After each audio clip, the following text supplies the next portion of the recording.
Okay, everybody, cue spoon and music in 3, 2, 1.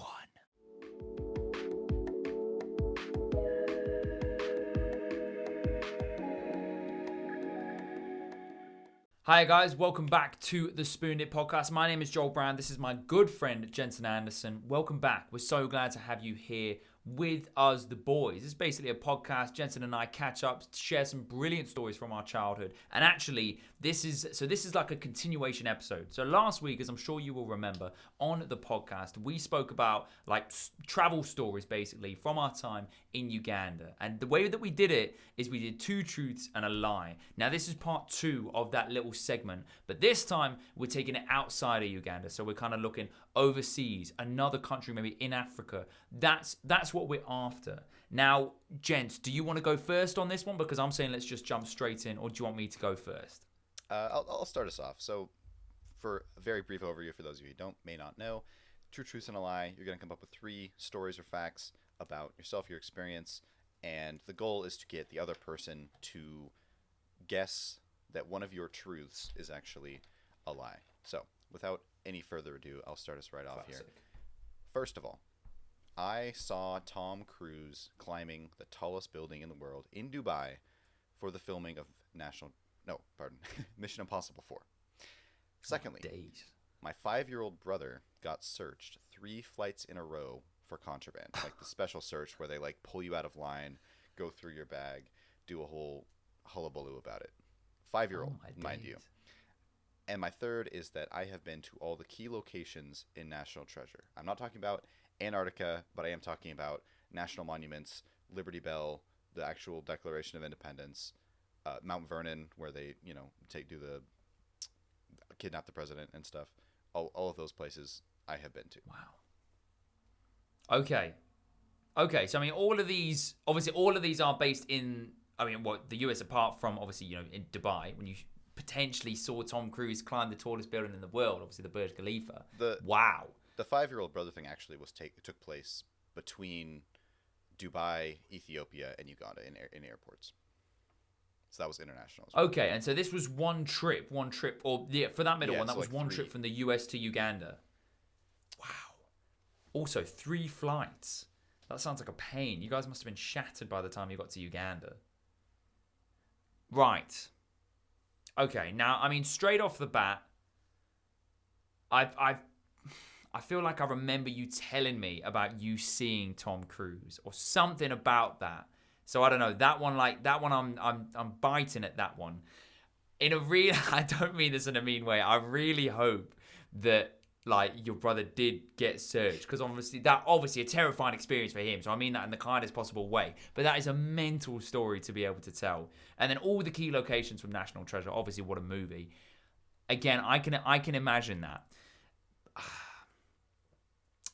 What I'm going to go for here, Jensen, I'm going to go for the lie is that you saw Tom Cruise climbing the tallest building in the world. I'm struggling to see that. I feel like your little brother getting searched 3 flights in a row, that's very specific. I'd be really annoyed if you changed that from 2 to 3. Anyways, that's my answer. I don't think that you saw Tom Cruise. You are correct this time. I have been to Dubai. I have been to the tallest building in the world. It was my 13th birthday, and my aunt saw him climbing the building when they were filming that movie when she was living there. Yeah. So that is insane. I was hoping to get you with that. My 5-year-old brother, we were flying to Dubai through Ethiopia, and he just got searched the whole there and back. It was ridiculous. It was so insane. They just kept pulling him over. Crazy. We didn't know why. And then key locations from National Treasure, fairly obvious one is just, a lot of U.S. national monuments and such. So, yeah, well done sussing that out. And congratulations. Come on. I'm happy with that. I'm happy redemption with that. from last week, if you will. Yeah, we don't need to talk about that. Anyway, I don't think we need to go on. Why don't you carry on and give us your 2 truths and 1 lie. Okay, gents, let's go. Let's get started. So the 3 things that I may or may not have done. So firstly, this is when the family and I were in Kenya. we were sitting outside. It was slightly later on. We were like relatively remote place where we were staying, and we'd all gone inside for like 2 minutes, and suddenly the dining table outside got absolutely ravaged and attacked by monkeys, and was just all over the place. These things were grabbing, stealing all the food. It was mental. And so we kind of watched, thinking, what are we meant to do? That was very scary. The second potential is, this is when we were in England by the seaside, having a great time.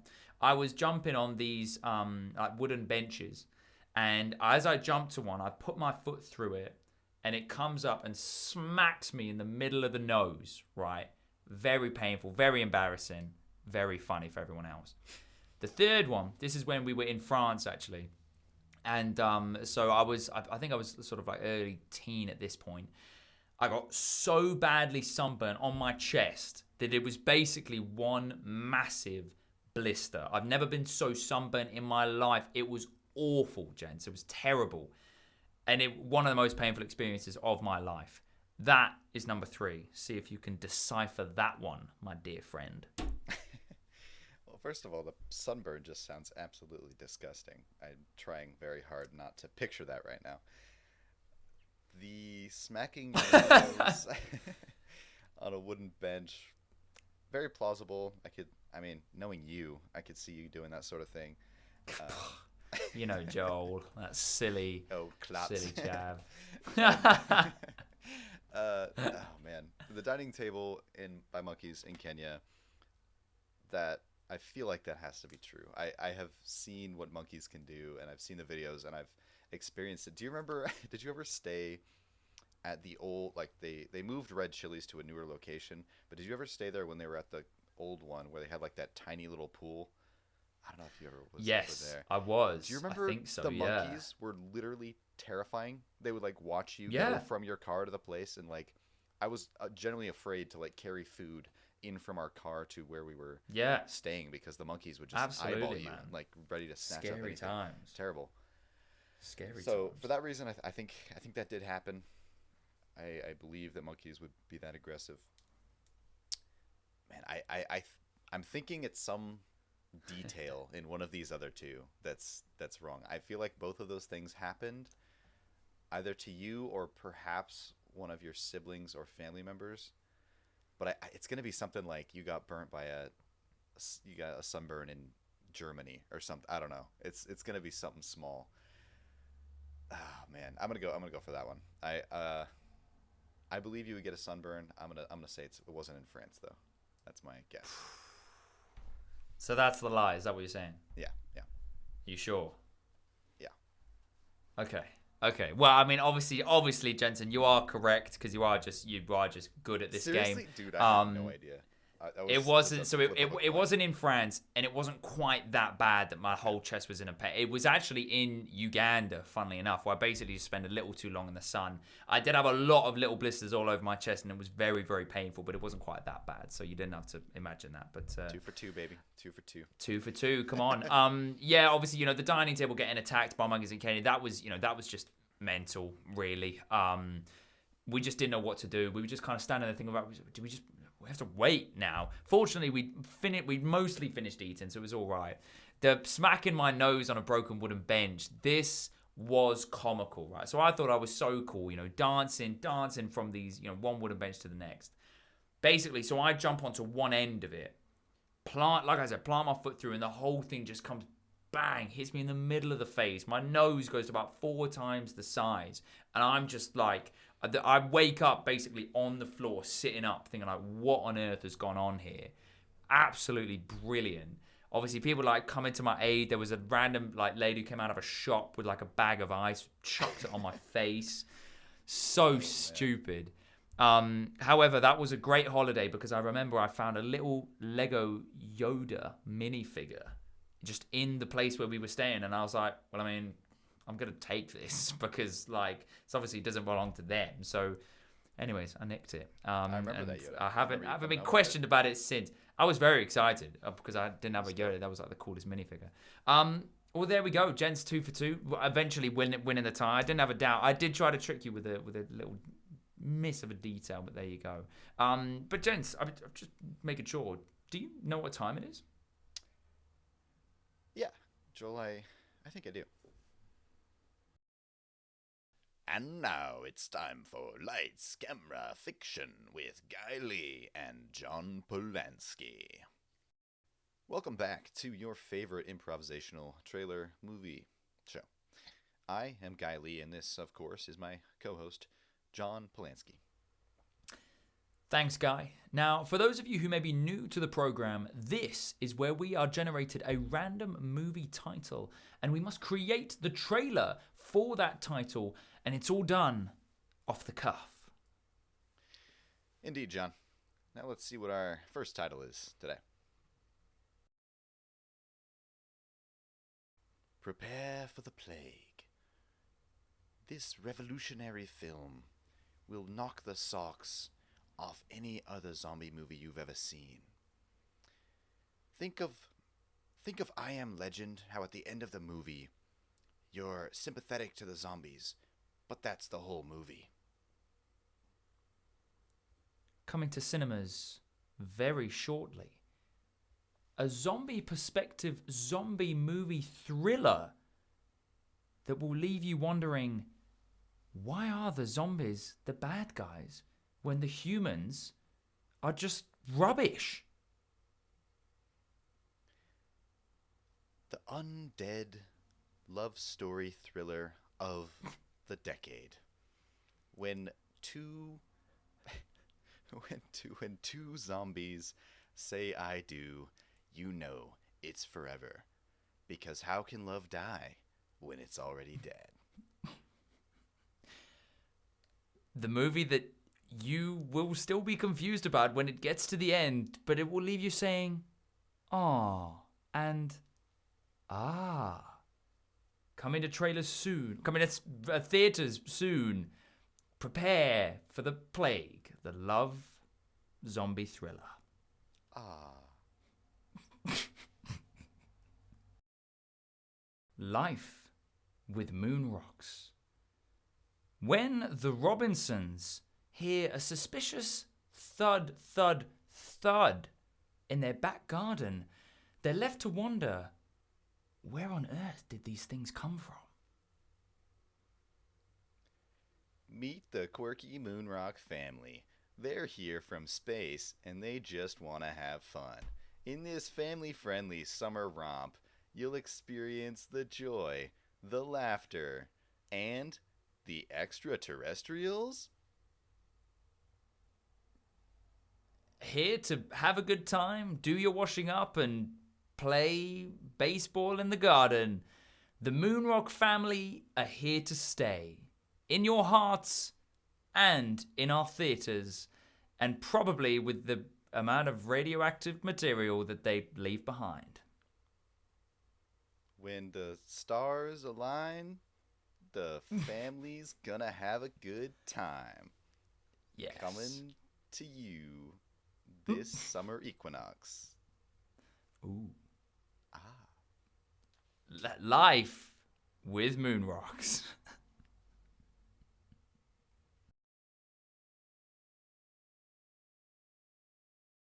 Coming to theaters. The movie you never wanted to see because it seemed all too realistic. Here to shake your bones with another robot thriller. Equality of a robot takeover. The found footage blockbuster event of the century goes deep inside the lives of people in a post-apocalyptic scenario. Hello, I'm Mark Bronson of Channel 5 News here with a local civilian. The robots have taken over, and the president has been murdered by a robot, and the robot has assumed control of the country. Now, how do you feel about this as a citizen of the United States of America? Well, you know what? I'm having a great time. Honestly, it is a bit sad about the president, but you know what? The robots, they're doing a really good job. I say, let them run the country. Who cares? They make great food. They're quick with decisions. You know what? I'm here to let them stay. I love it. I love it. So what I'm hearing from you is that you don't care that the robots are about to take over humanity and essentially control the world. This is just a jumping out point? Not a doubt in my mind. I love it. They're doing great things. And you know what? We've seen all enough of these movies. It's about time this kind of thing actually happened and we see it play out. I'm hopeful. I am hopeful. A twist on the classic genre that will leave you feeling a little better about the inevitable robot takeover that is inevitably coming in the real world. And on that positive, cheery note, go to the cinemas to see Equality of a Robot Takeover, coming to theaters soon, and maybe a little sooner than you think. Ooh. Those all sound just absolutely great. There's a very clear vision for each of those films, and I think that's some cinema we can all be proud of as a human race in general. Crystal clear. Crystal clear. I really like the way that they did that as well with the Equality of a Robot Takeover. Mm-hmm. I did actually sign myself up to be there for the premiere. Would you want to go? What? Ooh. Yeah, I would love to go with you, dude. Let's go. Say less. Right okay, now. I'll jump in the car. I'll pick you up. Okay. Yeah. Cool. Let's do it. Let's do it.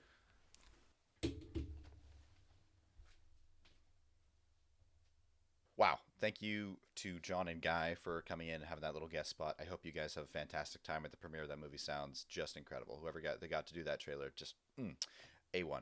Now, moving on. In a couple of weeks, as you know, we announced this last week, we will be doing a special episode where we need your interaction to make it happen. So we're going to be posting an Instagram poll on each of our pages that is going to be asking one very important question. We need you to tell us, what is the one food that you can never get enough of? Now, this is going to be your second chance to reply, and we are going to make one more exception for those of you. If you have already gotten in touch, firstly, thank you so much. And don't worry, if you will miss this one, there's one more chance after this, so don't panic. So, go follow JolieB_official, Joel's page, and mine, Jensen.Anderson, and let us know what you think. The poll will be active as soon as this episode goes live. Thank you in advance, and if you do need those again, don't forget they will be in the description of this video. For the moment, though, we just want to say a massive thank you. So much fun like doing this for you guys. Jensen and I have a great time, and please don't forget, leave a like, leave a like and subscribe and comment if there's anything you guys would like to say to us, even if it is just to say hi. We'd love to hear from you. But for the moment, have a great week, and we'll see you next week.